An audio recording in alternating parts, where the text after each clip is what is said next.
Hey guys, I wanted to make a quick follow-up video to the truth about Project 33 video, because someone pointed out something to me which I have to really learn, and it's differentiating between my personal finances and Project 33's finances, and that it's not the same thing, which is hard, obviously, for me to kind of like separate because one, it's my company, right? And then on the other hand, all my income is generated through Project 33.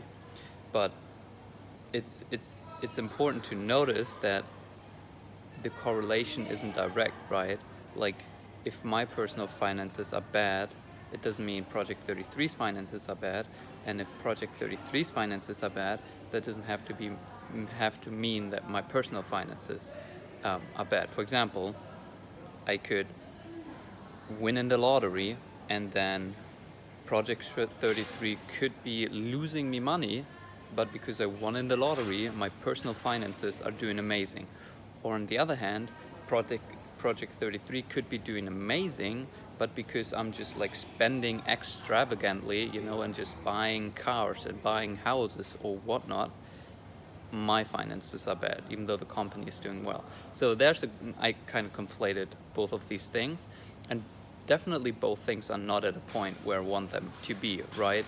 And I realized that the main point about that I felt like I needed to get out about Project 33 was that with nothing that I said, I was lying, but I felt like I was creating a picture that wasn't quite accurate and in line with reality. For example, I put people on the website, the Project 33 website, as team that have never done work for Project 33. There were friends who I asked whether they would want to join Project 33, and they said yes, and they were excited, and I got excited, so I put them on the website. But then, not enough new business came in, so I could give them work, and so they were on the website, even though they weren't like really part of the team, right? Or that I realized this through this whole journey of talking about this. I realized that one of my biggest values, one of the core beliefs that I truly believe in, is being authentic and sharing the journey, like, truthfully and honestly and as transparently as possible, right? And that means sharing the good, sharing the bad, and sharing the ugly.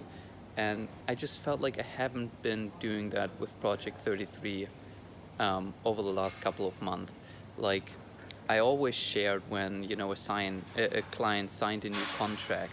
I always shared when Scott Harrison, the founder and CEO of Charity Water, replied to my email, and I shared all of these wins. But when that Scott Harrison thing fell through, and I had a lot of like email contact with his assistant, and it never came through, I didn't post about that.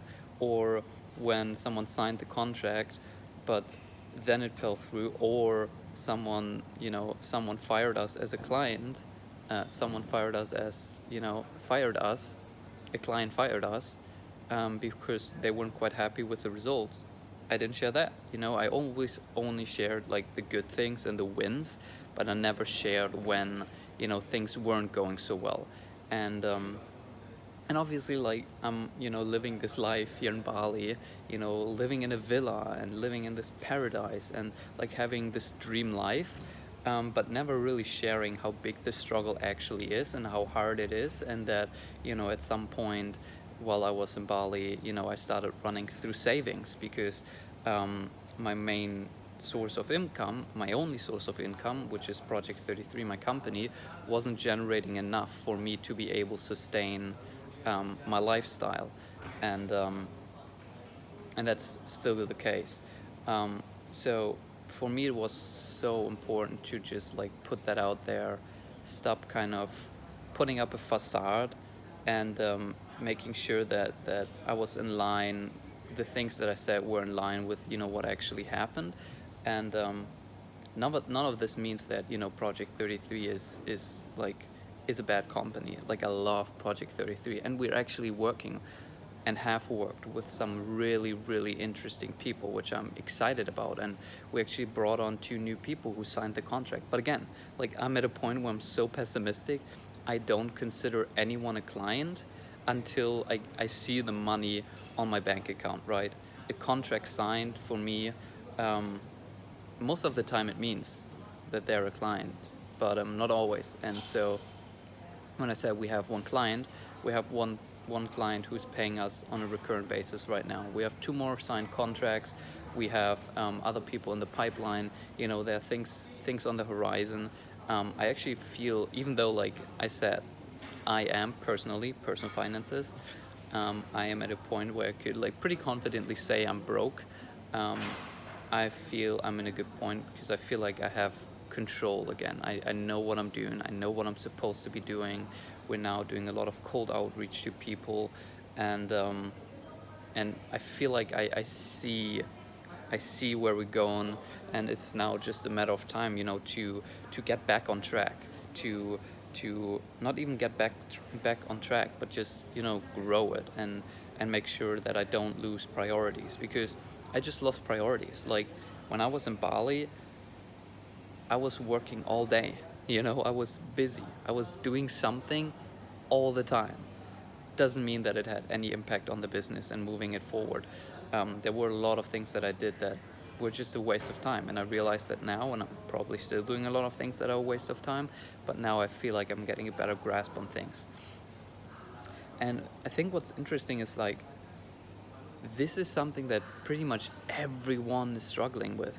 Like, I had a conversation yesterday with a friend of mine who's also running an agency, and he has the same thing. He's like, you know, there is a certain point where you feel like you have to, you know, say things are better than they are, because you wanna create that picture. You know, you wanna, and he's going through the same things. You know, he lost clients.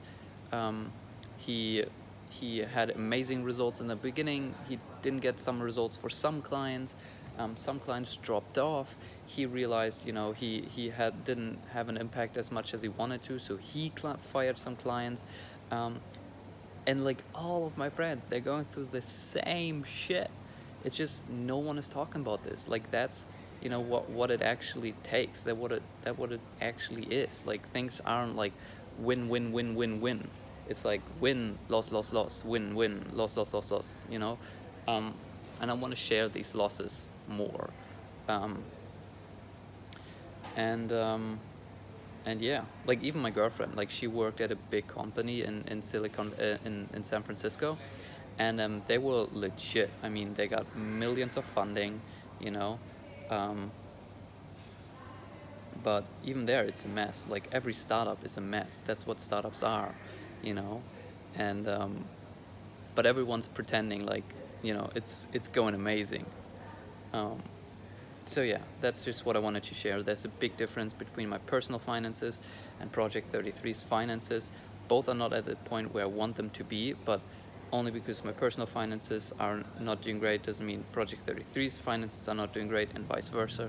And I gotta learn this difference, because I think it's important to, you know, to not identify too much with your business, even if you're the founder and CEO, you know, and then just being more real with, you know, sharing the wins that we definitely have. We have some amazing people that we're working with, but also the losses, you know, when someone falls through or something doesn't go according to plan.